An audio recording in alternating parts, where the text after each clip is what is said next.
I'm Judy Reyes, and you're listening to You Might Know Her From with Anne and Damien.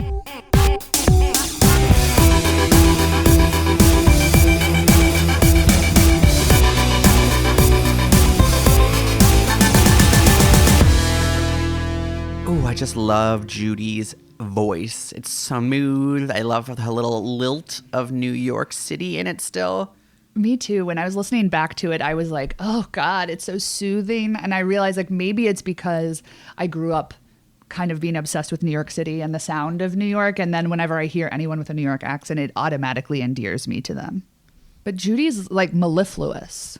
Oh, I love mellifluous. Come on, SATs. Hi, folks. Welcome back to another episode of You Might Know Her From with Anne and Damien. If you're new to the show, this is our podcast where we, longtime friends, collaborators, actress-holics, come, we break bread and talk about the pop culture things we're in, the pop culture things we hate, and then we sandwich all of that stuff around. I don't know if that's the right way to use the word sandwich, but I'm going with it. The meat of it all is an actor interview. This week we have the great Judy Reyes, which we're going to get to in just a little bit, but we have to get some housekeeping out of the way because it's a very important and very historic housekeeping. And what happened on the eve of this recording?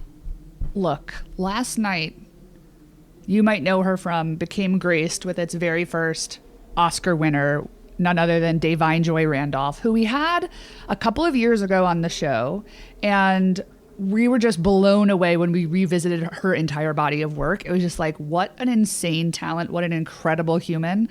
And to see her get her Oscar last night was just, I don't know, I'm so happy for her. I think that she is a generational talent. I think we're going to see so much more from her. We want that Pearl Bailey biopic that she talked to us about. And so if you haven't listened to the episode, please go back into the archives, dip in, because we have 150 plus episodes. So if you're not familiar with the back catalog, please, those episodes are made available to you for free wherever you listen to your podcast. So please go listen to Da'Vine. And she's excellent in The Holdovers, but she's also so good in Dolomite and everything else that she does. High Fidelity, the TV series, she's so good on. And then she was on like Only Murders and a couple other TV shows like concurrently. I feel like she's just having an incredible year. I was very into her thanking her publicist, and she was like, I'm not supposed to thank my publicist, but I have to thank my publicist, which is such a part of the Oscar game. And I feel like I'm glad she acknowledged it. Totally. And also, we should talk about this more on the Patreon, but she also did thank former guest of this show, Colleen Camp, in her acceptance speech, which, wow. And she also accepted Barbara Broccoli, who is a producer who has also worked closely with Colleen Camp. And Anne and I were obsessed with her name and always are just like joking about Barbara Broccoli. So we'll dig into that more on the Patreon with our more thorough Oscar recap coming to you soon. So make sure you're subscribed to our Patreon. But I just needed to shout out that Colleen Camp got a shout out in primetime TV on the Oscars in another You Might Know Her From's acceptance speech. So yes, motherfucker. And I have to say, one thing about the Oscars that was so special, and again, reserving more of these thoughts for the Patreon, but when all of the supporting actress like past winners came out, and I know some people were like, oh, I miss the show, like the acting clips. And I was like, honestly, I was into this cloying move of having all these past winners on stage. And it was a reminder that like, oh my God, Mary Steenburgen has an Oscar. And of course, Rita Moreno has an Oscar, and Regina King, and all of these like amazing actors. It was so good to see Regina King. I hadn't seen her in so long. I love her so much. And I know she's had like a shit couple years, but I like love her.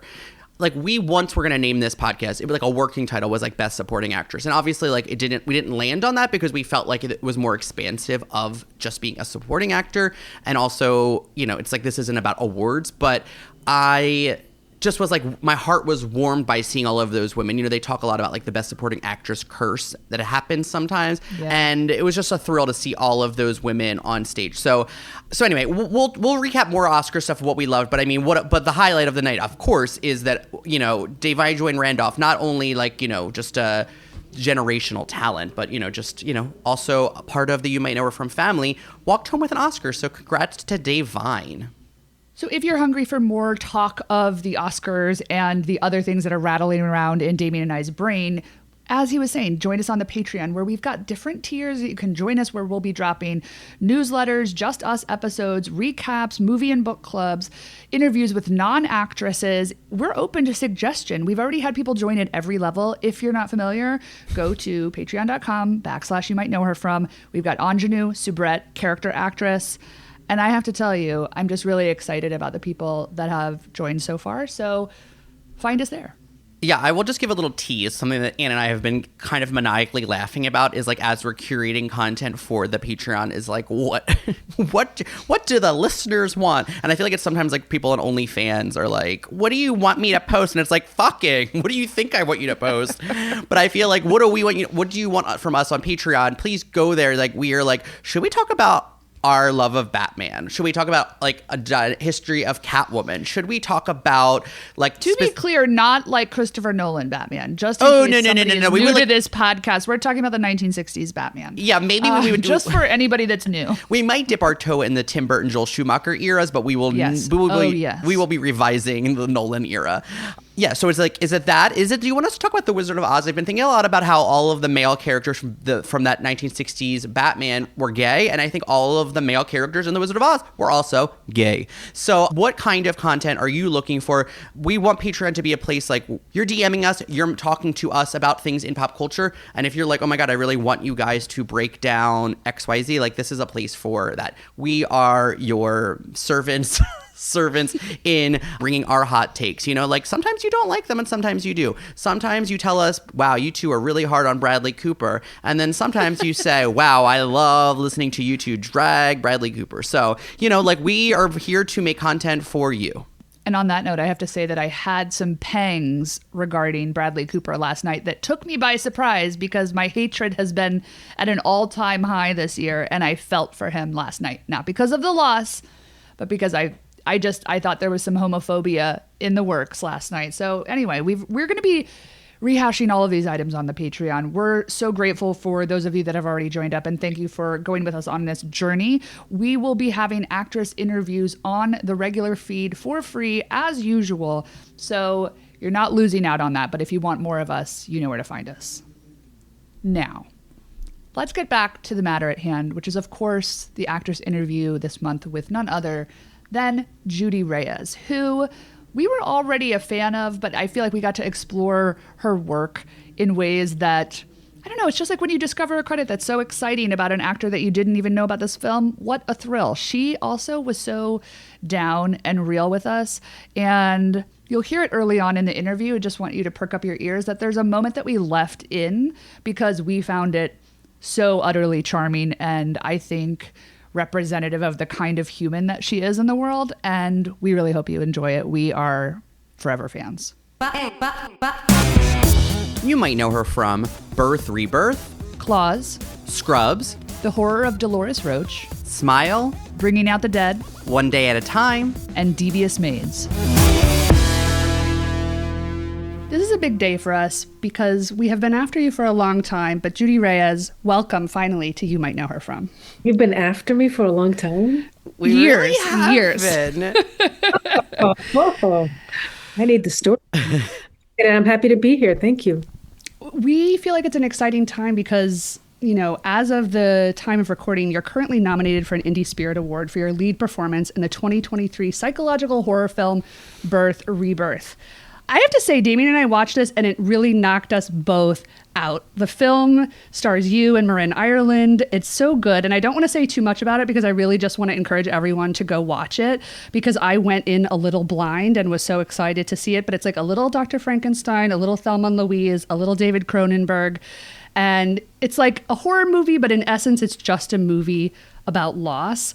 So can you tell our audience a little bit about how you prepared for this demanding role that had you pretty much emotionally gutted throughout? And like, was it also a messy shoot because of all the gore and blood? Wow, I'm so delighted that everybody's been responding this way because, you know, the film came out when the strike started. Right. So it was really hard to get people to see this film. So the fact that everybody's responding to it and then responding it to the degree that there's award nominations is just, it makes me giddy. The other thing I'm not really sure what all your questions were, but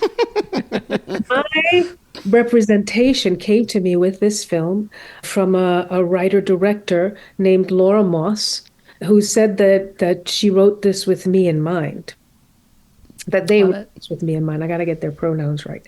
That's so cool. Then, no, my kid, I keep fucking it up. I was like, okay, I got to, it was, Mom, when you talk about birth, remember to call Laura they. I was like, oh, I appreciate that. Do you want to do a pickup? You can do a clean pickup if you want. We edit it if you want. no, you can, I have to take Yeah. responsibility for that. But all that to say, so it comes to me and just they wrote it with me in mind, and I get it over the weekend, and they tell me how strange it is, but I might like this ultra low budget, all of that stuff, but it's this nurse. I'm like, get the fuck out of here. For real? But I read it over the weekend, and I read it immediately.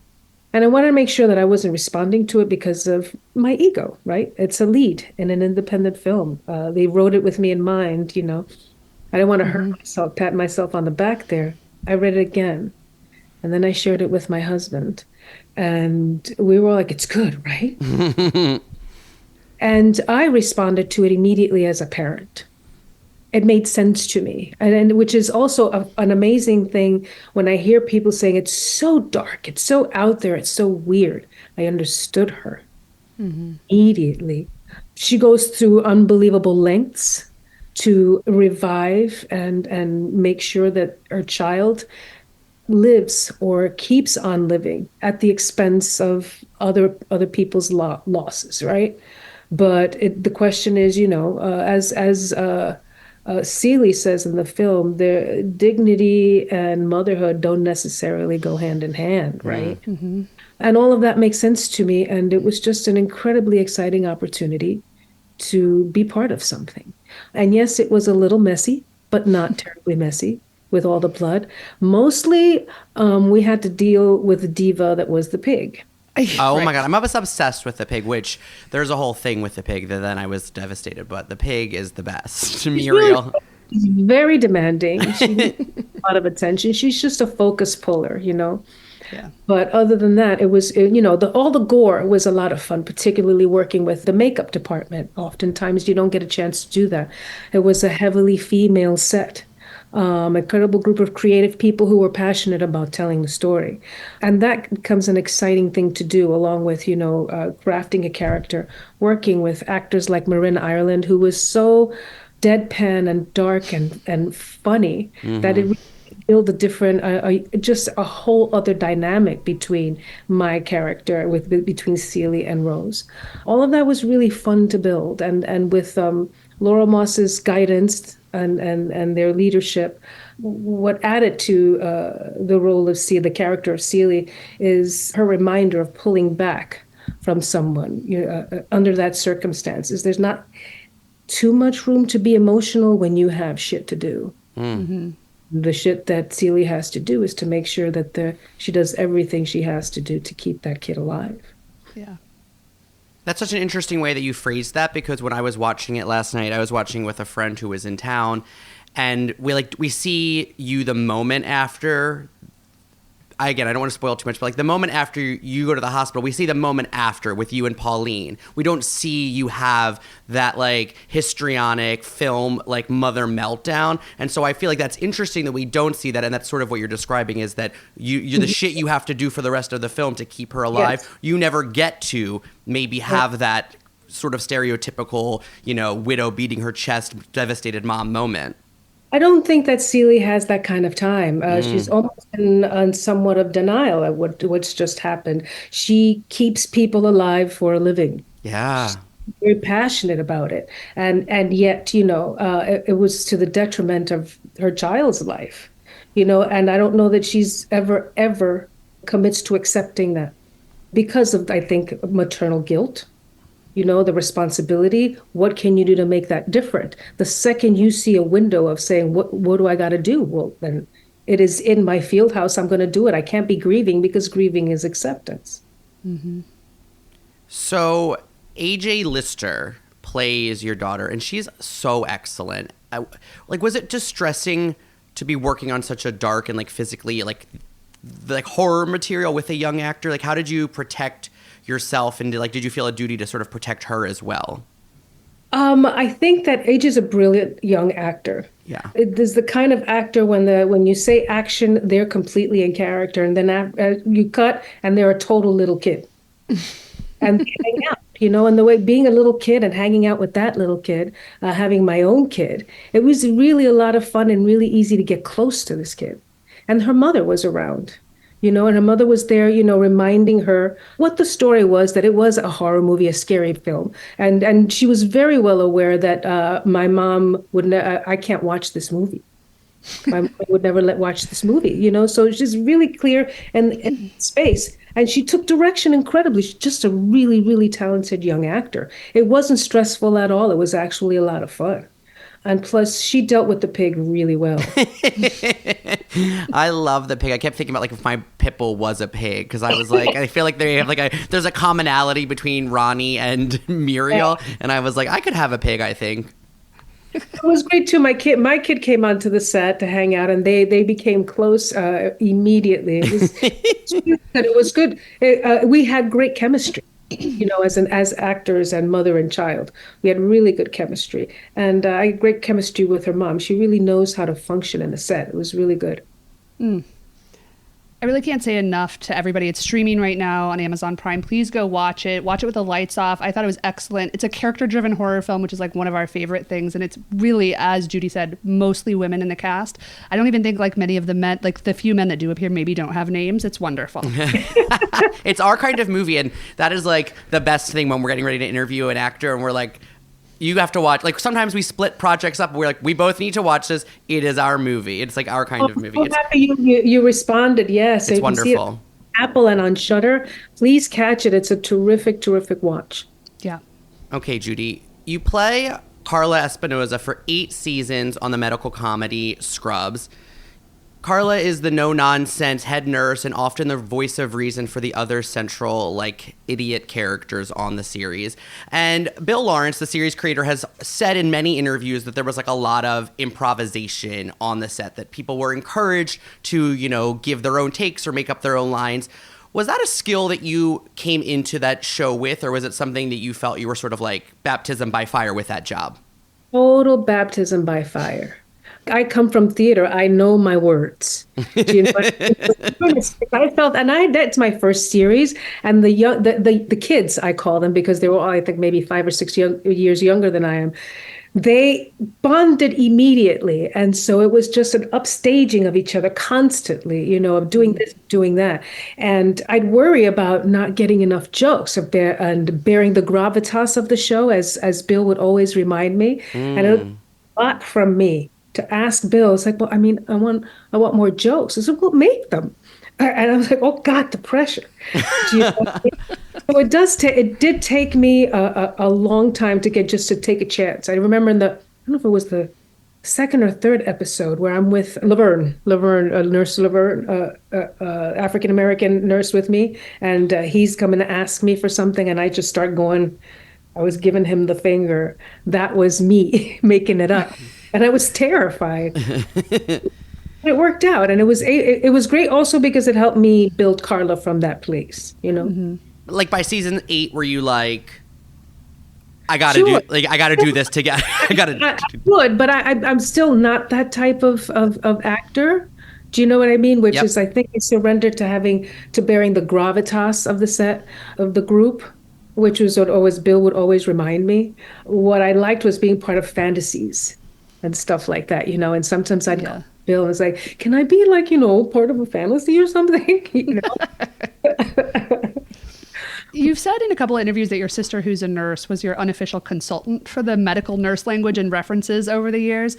What was the dumbest or weirdest thing that you learned from her about real medicine that you used in the show? Girl, I do not remember. You are asking. What is the dumbest thing? I mean, on Grey's Anatomy, they'll be this man got a fish that swam in through his urethra in the Pacific Ocean, and then you're that's a real thing. It happens to 1 out of 17 million people, but apparently there's a penis fish. So I didn't know if there was anything that you were. I mean, I remember she'd deal with patients in the ER. One time there was a kid who stuck pills up their nose. Yeah. And they had to go away and like, that's not weird, but that definitely happens. What else? Just mostly people shoving things in their body. What is that about? Like, It's curiosity, Judy. It's curiosity. Well, so the desperate need to feel something. Yeah. Like, why would you, On the inside. on the inside?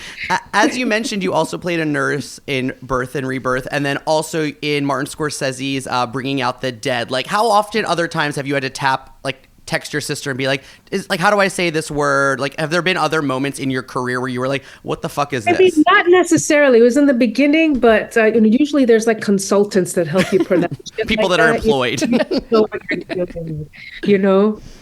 So I don't have to. But she'd always say, if you need to know anything, just call me. I love her. But no, usually it's a minimal. I think the only thing I've played more than a nurse is a lesbian. We got to get there. We have a lot to cover, Judy. I want to get into why that is and what that is about. I played a nurse and a lesbian. I did Claws, and there was one more. I can't remember what it was. Did you say One Day at a Time? What was the first one you said? No, an independent film with Heather Matarazzo. Girl Flu? That was Girl Flu. Yeah. Girl Flu. Girl Flu. Yeah. And of course there's Claws. And you were a lesbian on One Day at a Time too. And One Day at a Time. Thank you. I'm gay. Why lesbians? Why now? What do you think, Judy? What is it? I don't know. I think I have a tough yet attractively feminine nature. Yeah, we're gay, so we love it. We love when any of our... we're always trying to seek out gay content from our actors. My kid's gay. I think I'm just... at the very moment where, the world was opening up, while there are gay people and they're normal kind of thing. And it just kept on coming, and I had to stop saying, okay, no more lesbians, guys. I think lesbians can play lesbians. It's all good. Always so super proud, Claus was one of the best characters I've ever played. What a great fun and opportunity. And again, kind of like, besides the fact that it's completely original, I don't have to wear any makeup. It's amazing. They have you in cornrows. Hair's fine, makeup, great outfits, but gained 10 pounds in those 4 years. It was great. Let's just get into Claus then, because I love this show. It's an incredible ensemble. You, Niecy Nash, Carrie Preston, also Karuchi Tran and Jen Lyon. So it's this incredible cast of female character actors getting to really get in the thick of it. So you talked a little bit about playing this butch lesbian Quiet Anne, who's the muscle of this crew that runs this hair salon in South Florida. And they also have this they're basically money laundering. So the salon is a front. But you have this real swagger as Quiet Anne, and I'm wondering, did you base her off of anyone, or how did you develop that? Because it does feel like a real departure from you've played other lesbians, but not like this. Quiet Anne reminds me of the lesbians I grew up around.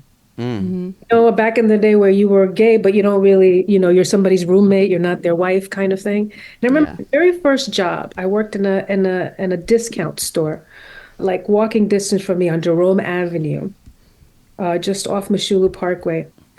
And I was a cashier. And the husband and wife who owned it were, Sophie and Shlomo owned it. I love them. Your right hand was this tiny little lesbian, 5 feet tall, skinny, always with bleed jeans, polo shirt, Adidas sneakers, short haircut, Yoli, and she was their right hand. Anything that they needed was Yoli, come here. I need this. Can you say? She's hold on, Sophie, I got it. And Sophie was really, really mean, but Yoli understood her. And then, and Yoli looked like she's 19. She's probably about 24. But this woman would come in, a beautiful girl, hair down to here, and that was her wife. Of course, I didn't do this math until years later, because I was 17. I grew very Catholic, and you saw it, but she was very sweet, very flirty, very professional, very protective. And that's Quiet Anne.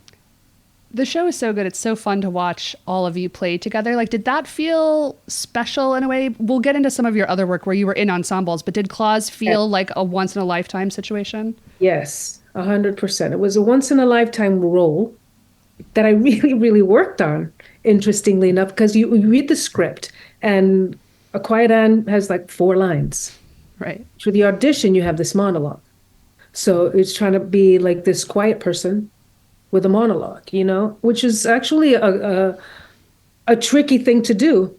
And just like ponytail, t-shirt. And I had to go in for that thing a whole bunch of times, which I understood, but I didn't. But it is because of who she is, right? So I guess sometimes the more you have to compete for it, the more you're going to say, this shit is mine. So you go in there and finally to make a long story short, I finally got the job, but then we had a table read with the whole cast. And it was fire. Fire, fire, fire. We became instant friends and just fucking around, playing all the time, hanging out in New Orleans, shooting in New Orleans for 4 years. That's great. Yeah. Absolute madness in the most possible way. It was a very rewarding experience, and I got some of the best friends I've ever had and worked with some of the best actors I've ever worked with. I love that. I'm so glad to hear that. It's like, I can't recommend, like, please go watch Claws. It's such a fun watch. And great character actors, for starting with Anisi's leadership and all the, Jen Lyon with her fabulous, big blonde self, and Carrie being her loony self. Yeah. She just being so young around us and us giving her shit for being gorgeous and fabulous, a really fun group of people. Did you wear a wig on that, or did they really braid your hair? They really braided my hair. Oh, wow. Okay. I'm into it. Yeah. But it lasted a few per episode. And sometimes I just wear really cool hats. And I love how, even a costumer just had so much fun dressing all of us, Yeah. Great. Hearing you sort of talk really effusively about Claws is so nice to hear. And not that I'm sure Scrubs was like a great gig for the 8 years that you were on it, but I wonder, basically what happened is the show switched from NBC to ABC after season 7. And then for season 9, the main cast was brought back for little guest spots, but you decided to not come back. They were sort of rebooting the franchise. For being on a show like this, an ensemble show that ran for so long, with hindsight, does the ending leave a little bit of a bad taste in your mouth, or did it just sort of feel a little bit like, this is business, it's time to move on? It was time for me to move on. I was just sincerely interested in doing something different. I didn't want to, as grateful as I was for the entire experience, I really want to be known for more things. I don't mind being known for Carla, but I want to be known for, or you were on that show, I saw you on Devious Maids or Claws. That's really rewarding to me. It's something that was born out of Scrubs. And their final season, it was an opportunity to come in as a guest star. But nonetheless, there was this whole thing that everybody talks about called jumping the shark. Yeah. Where Yep. how much more can you glean from this? For me, as the actor, as Carla, there wasn't anything else. I was really scared of getting stuck there. Yeah. Yeah. That makes sense. And so I'm glad that we got to see you like in a variety of other things Yeah, after. you're an actor with a capital A, Yeah. you are. doing the character thing has been really rewarding professional for me. Of course. And I'm just grateful for all of that, particularly as a woman of color, just to use what you have to do more things is, I think, how we were trained in the theater. Mm-hmm. You mentioned Devious Mates. Let's get into it. You headlined the Marc Cherry, Eva Longoria produced Lifetime dark comedy Devious Maids as Zoila Diaz. I love this show. You're the heart of the clique of women. You're the lifelong maid of Susan Lucci's Genevieve. The series also stars former guest of this show, Ana Ortiz, who we were obsessed with, Rosalind Sanchez, and Danya Ramirez. The tone is similar to Marc Cherry's other massive hit, Desperate Housewives. Did you ever watch that show? And if so, did it help you sort of understand the tone between serious and campy? I hadn't watched it until I had to go in for this one. But I got it. Yeah, I got it because I watched Dynasty and I watched all that, campy fabulousness. Yeah. I was like, okay, I get it. And it was a great opportunity to do it with all these great actresses. So, and Zoila was the matriarch of the group. She was the mother with the grown kid. And my mom grew up cleaning houses and stuff like that. So that it was a lot more fabulous than the real incarnation of that. But still, I got it, because you're doing your job and living your life on the down low with your best friends, and your bosses are doing all kinds of illegal things. Damien and I talk a lot on this show about the sort of infamously toxic set of Desperate Housewives.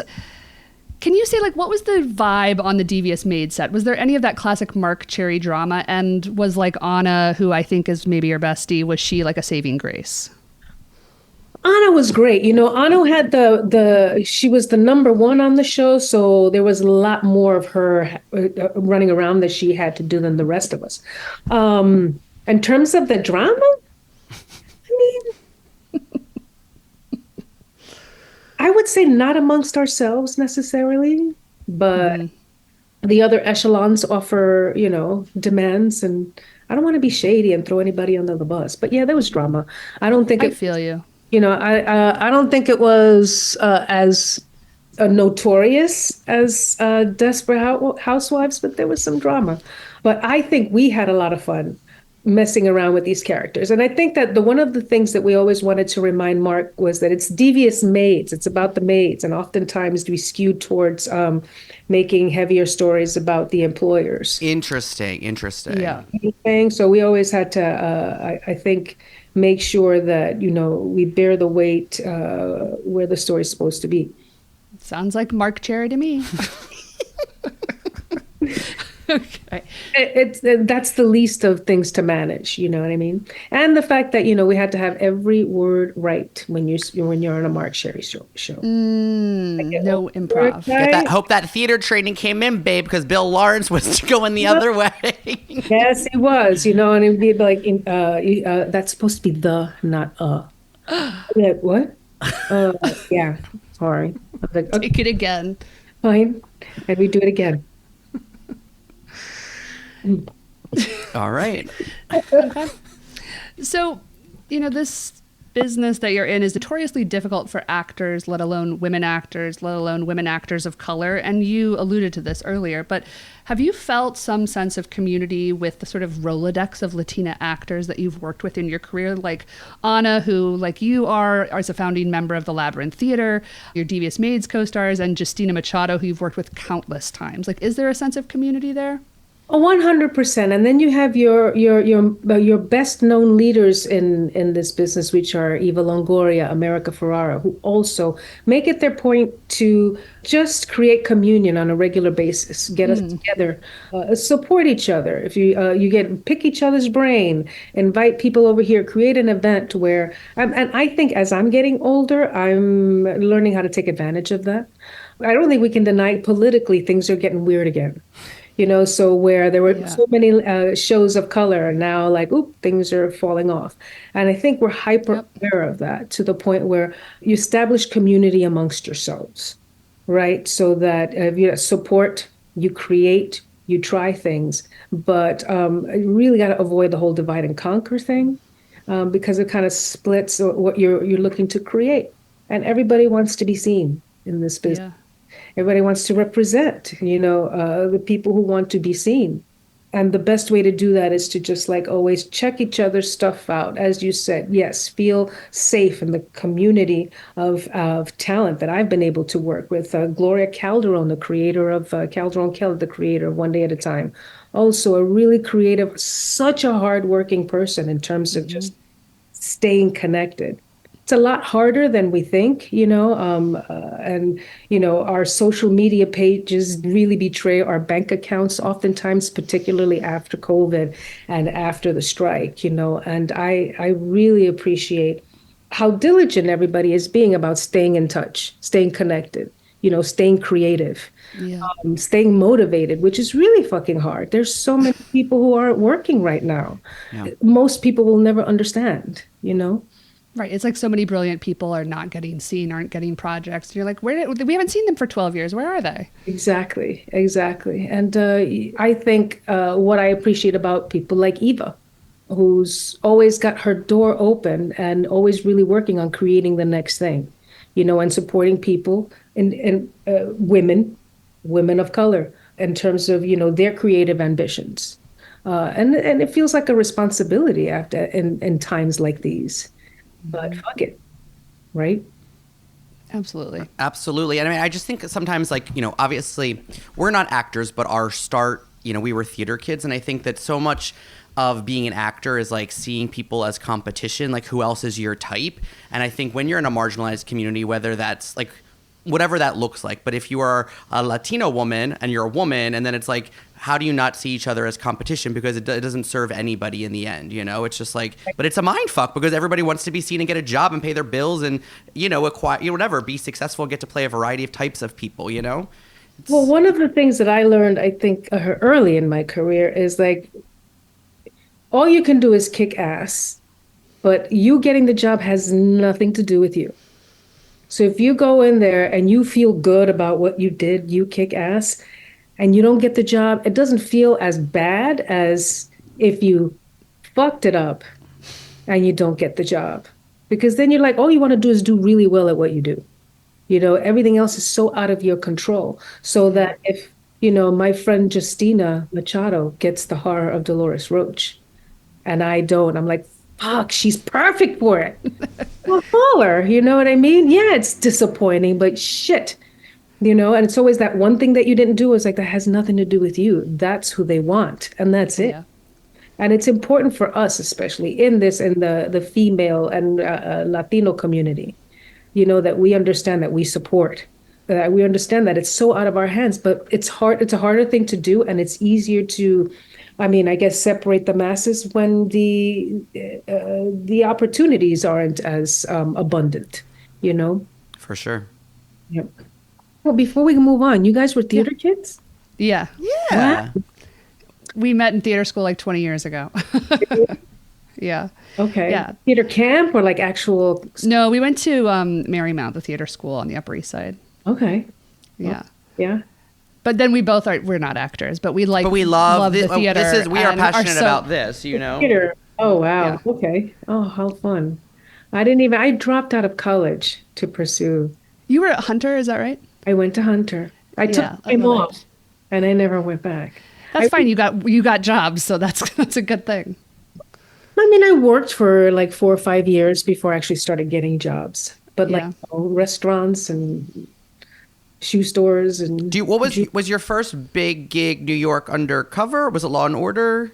No, my first big gig back in the day when this actually happened was the lead in an independent film called Jack and His Friends with Sam Rockwell. Cool. Sam also became a member of Labyrinth, is that right? Oh man, we reconnected in Labyrinth because we did the film and then, nothing happened and then we reconnected in Lab again. And then after that, then I got Law and Order and then I got a commercial and then I didn't work for 3.5 years. Surreal, like. But I became a part of the Labyrinth Theater Company, which fucking saved my life and it actually made me an actor. Mm. Was that in that stretch where you sort of had gotten some commercial work and then had a stretch where you were like, what am I doing? Yeah. And then got more involved. That's great. It's an incredible space. Yeah, it was really good. It was a powerful community of people who, most of whom, are able to make a living as an actor, know. So that's I'm really proud to be part of that group and I just life-altering experiences there. Can you talk about the show that you did at Labyrinth, the guinea pig solo? Solo I did during one of the Scrubs hiatuses. Okay. Yeah. That was a crazy experience. Yeah. I don't remember. Crazy good? Crazy good, crazy strange. I have to say. A lot of changes on the way through there. It turned out to be a very, rewarding experience, but there was a lot that happened on the way to it.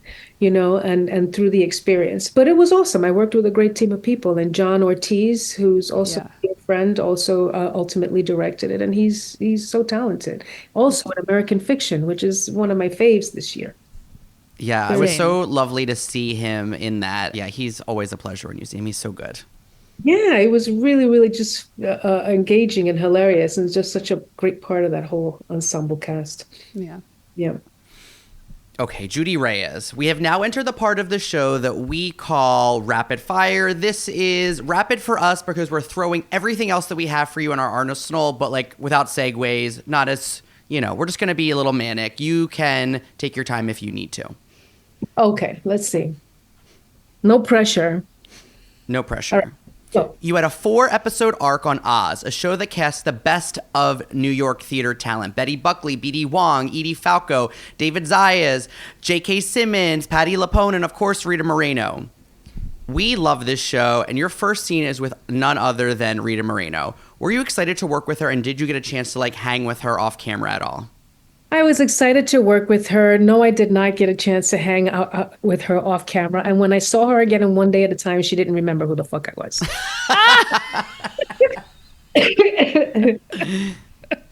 Perfect. Great. Okay.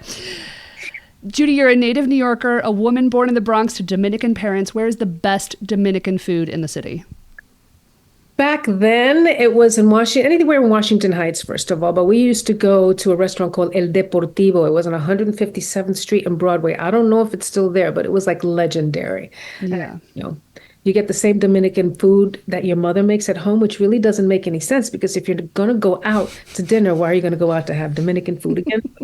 Alas. Do you come into New York often? Are you in New York often? Okay. I was just there 2 weeks ago for the Labyrinth Theater's Barn series, workshopping a play that me and Ana Ortiz are producing called Freestyle, a Love Story, that was created by Lydia Ramirez, one of the Labyrinth Theater members, and my husband and partner, George Valencia, about the freestyle movement of the 80s and how this couple met and their whole relationship lasted as long as freestyle did. Freestyle was born in the Bronx by Puerto Rican kids who started, creating their own music. Freestyle music ultimately culminated into what we know, Lisa Lisa, remember? Mm-hmm. Yeah, Lisa and the Cult Jam. All the songs that led up to that movement. Is Lisa Lisa, I Think I Love You from Head to Toe? Ooh, baby. Yep. Okay, just confirming. You crossed over. Okay, Judy Reyes, you show up in a pivotal scene in the 2022 mega hit horror film Smile as a Grieving Widow. Your acting chops instantly elevate this film. How does a project like that come along, and how do you ground the work when what you're receiving may not be what you want to receive? How are you always so good? I don't know. It seems really hard. I've learned too much. I was never a fan of horror films because they scared the shit out of me ever since I was a kid. I saw Carrie, 10 years old, and I couldn't sleep for a month. Then Jaws scared the shit out of me. The Exorcist, all these films came out when I was between the ages of 8 and 12. So I'd never really watched horror films up until then.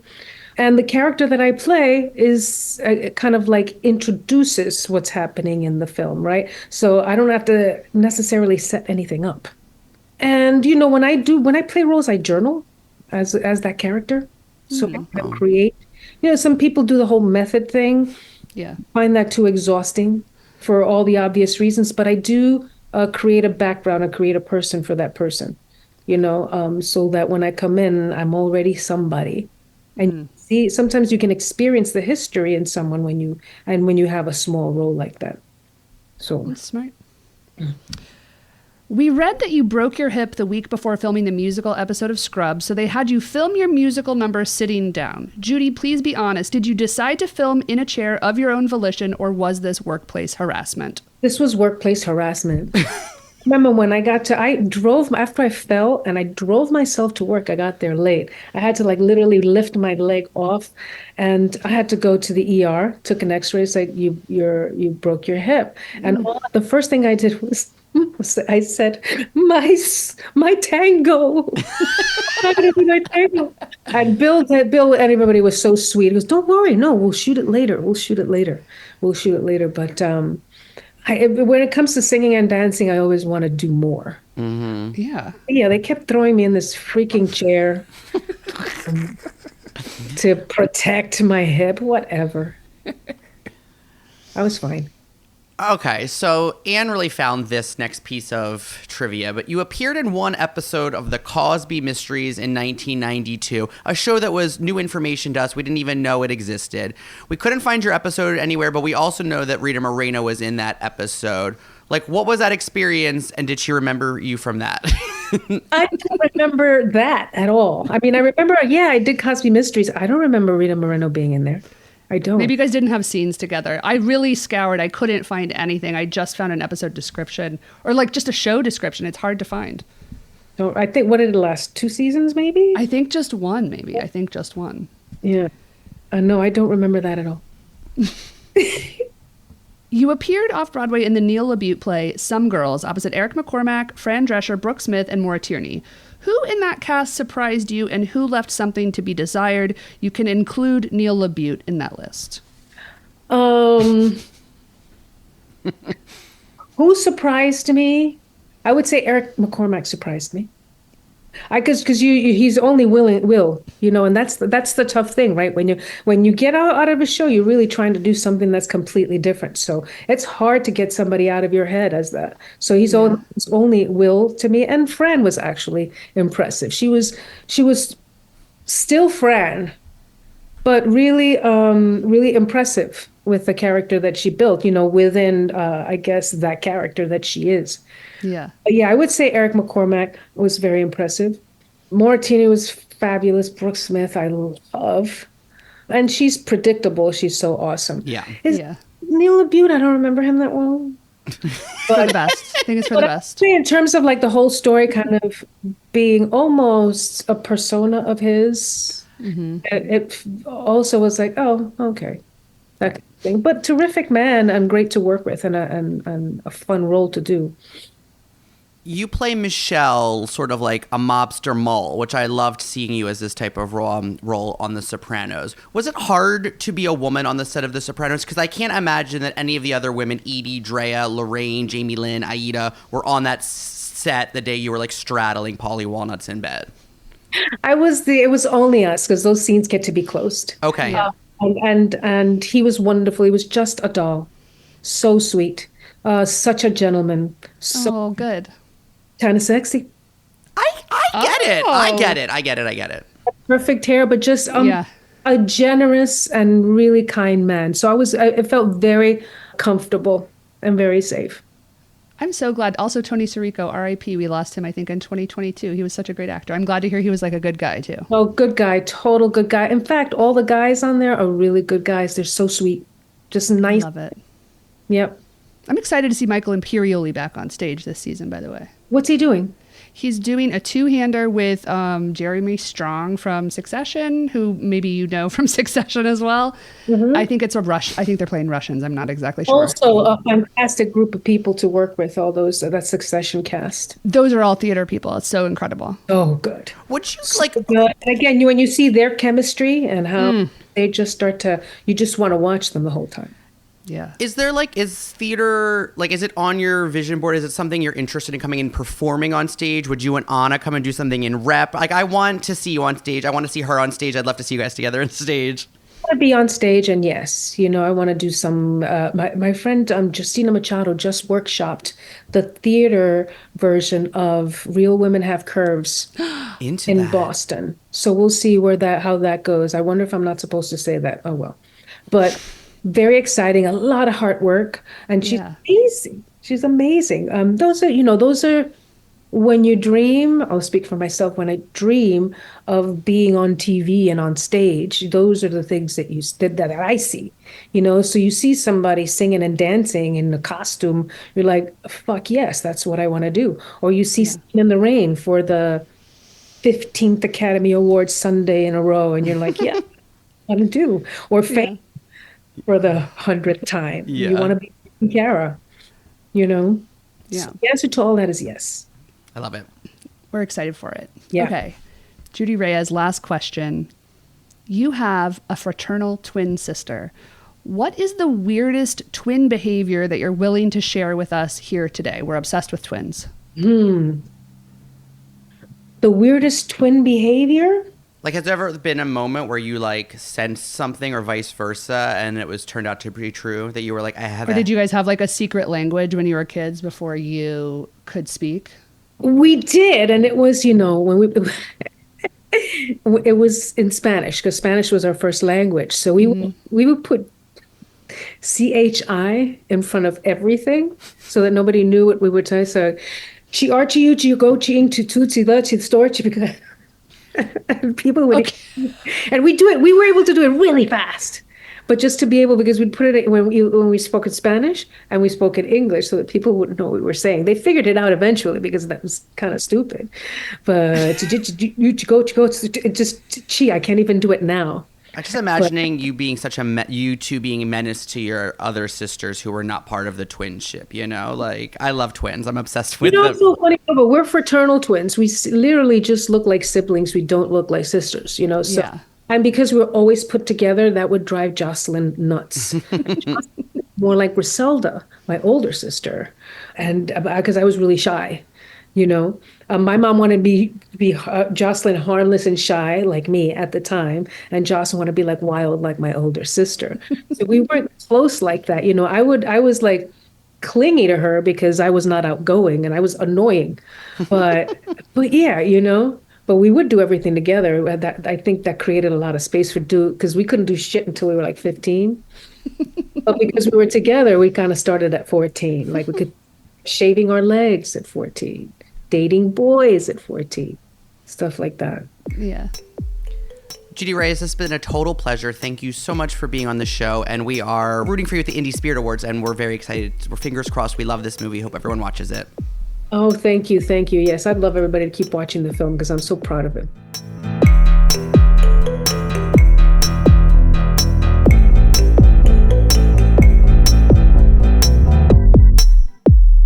Look, we deal with a lot of different types of actors on this show, and I feel like every episode brings something new to light. But every once in a while, you have someone that you have to edit around a little bit, and it's sometimes more work than others. Leaving that moment in where Judy tells us that, like, no, leave that mistake in where I misgendered this person. Like, I'm working on it. I'm doing, it's like important for me to own that. I feel like that's such aspirational behavior for so much of the population. Like what so many people struggle with is just saying like, oh, whoops, I made a mistake and here's me correcting it and owning it and moving on. And I was just so impressed with it. I feel like it's rare and it made me so endeared to her. And that's even after I was so excited to talk to her about Rebirth, which, like, please, God, go watch it on Shudder or Apple Pay. It really is so good. I can't recommend it enough. I think that you had referred to it when you were talking to Judy about it. You referred to it as part Thelma and Louise meets Frankenstein. Is that right? Were those and then a little bit of David Cronenberg? And David Cronenberg, yeah. I think what it reminded me of almost was a modern version of like Whatever Happened to Baby Jane. Obviously not in like the cruelty. Now, maybe not obviously, but it's not the cruelty between the women towards each other, but just something about like the tone, that it was both like funny and like sisterly, but then also like grotesque and antagonistic. I don't know. It was just like really felt like a character-driven horror film, which I think in some way, Whatever Happened to Baby Jane also is. And I just thought it was a real joy. So I think if you are our kind of person, and I think if you're listening to this podcast, one, you probably are, and two, if you're listening after the actor interview, you 100% are, you should watch that movie. You should find wherever it is. I think I rented it actually like on Amazon Prime. So I think it's in multiple places. So find it, rent it, buy it, support Judy and Marin Ireland, and also just like independent cinema and queer filmmakers. Gosh, I love Judy Reyes so fucking much. And also just like, I love Devious Maids. Here's the thing. I know that Marc Cherry, she didn't say this, but I'm going to say this.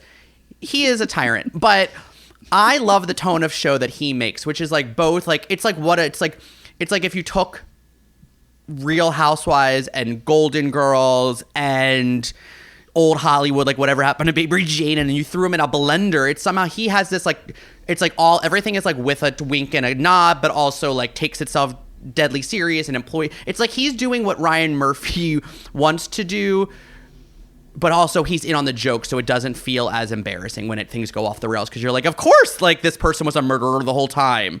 Is that a fair assessment? Do you agree or disagree? I do agree. I think that he's problematic and probably not a kind person to actors. He's a log cabin Republican, if you didn't know. Totally. And but I have to say, I think his shows are better plotted than the Ryan Murphy universe shows, which always like start out with promise and then like fall off the deep end, like fall off the edge of the cliff like really quickly. I also think I think the argument could be made that Ryan Murphy writes well for women or has in the past. I don't know that I think that that's true. I think he just casts women that we're all excited to see. But I do think Marc Cherry, like, what is he doing now? Is he working on anything? Devious Maids was so fun. And like, I would love for him to do Golden Girls, which he obviously started on, but like a Marc Cherry tone, but do a show about 70-year-old women. Like that, I think would be, for me, the icing on the cake with a Marc Cherry universe. I honestly wish that someone would do I wish that And Just Like That was more like Sex in the City or Golden Girls. Do you know what I mean? Like, I wish that And Just Like That was more like Golden Girls in that it was actually like Sex in the City, but with women who were in their 50s. You know what I mean? Like, and actually putting them in scenarios where they were having sex and having to figure out what it is to date and fuck as a woman of a certain age, rather than it being this weird thing where everyone's like, my husband's dying. I'm going to be with this man who's a divorce. I'm going to get a divorce and date only. I'm not lesbian, but now I only date like women and non-men. And like, oh my God, guys, can you just be Sex in the City? Anyway. Again, we'll save this for the Patreon because I cannot talk about Sex and the City any longer. Wait, hold on. I just did a check-in on Marc Cherry while we were chatting, and I forgot he did Why Women Kill, which I'm into. Oh, I liked that as well. Yeah, he is currently developing a psychic housewife drama, quote, Jenny is a Weapon, at Fox. So I can only imagine that sounds like what we like. Fox now. I don't know. Psychic housewife? I'm not sure. And you're going to be into it. It's Medium meets Desperate Housewives. She's going to be like a woman who has, I'm into it. Hopefully the Ghost Whisperer. Like the Ghost Whisperer. No. It's going to be like of that kind of show. I want the Ghost Whisperer. It's going to be like a candy coated version of the Ghost Whisperer, where she like it has like she gets premonitions and people are trying to use her against each other. I'm into it. I will be following along. I'll be following along, folks. I know we've asked a lot of you this episode, but if you could be so kind as to leave us a 5-star review on the Apple Podcast app with a few words or an emoji will do. Thank you kindly. It would do us so much good. While you're on your phone, you can follow us on social media. You can find me on all of the things at Damien Bellino. That is Damien with an A. You can also find my cohort and best friend at Rodeman. That's RODEMANNE.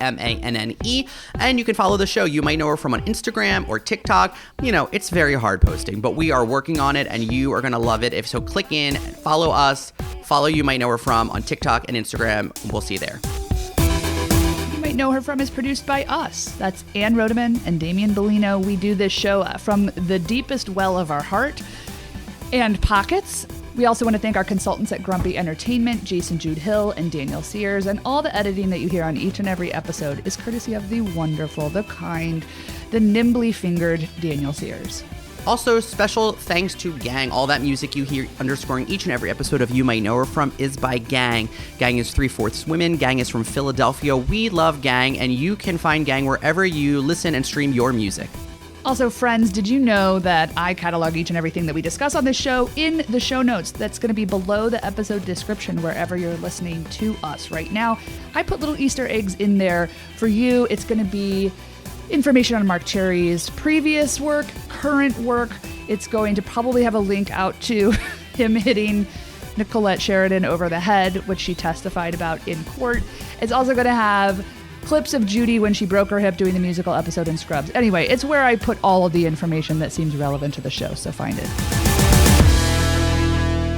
Okay, one of the things, Damien, that I know I mentioned to you, but like the plot continues to thicken, is the Kate Middleton disappearance conspiracy theories. And I'm so deep in it. I am so knee deep in it. And I don't care about the Royals at all, but it really has consumed so much of my last 24 hours. And that's saying a lot considering the Oscars were like 4 hours of that. But I can't get over the photo that they released. Like the AP pulled it. Like I found a new TikTok this morning that was about how they basically photoshopped photos from a special event that they did like in November and just changed the colors of the sweaters. And I was like, this is so mental. I can't get enough. And I don't know that I ever cared, but like I'm obviously very wrapped up in it. Where is Shelley Miscavige? Is that how I say her name? Miscavige? Yeah, Shelley Miscavige. I know it really is like hold on. Is Leah Remini on the case? This is like, I think that she needs to get on the case because she is the one that has been shouting Shelley Miscavige's name from the rooftops. But the Royals might. Who do you think is more powerful, Scientologists or the Royals? The Royals, because it's just like they have a longer history of doing this thing. But I think Scientology is very powerful in Hollywood.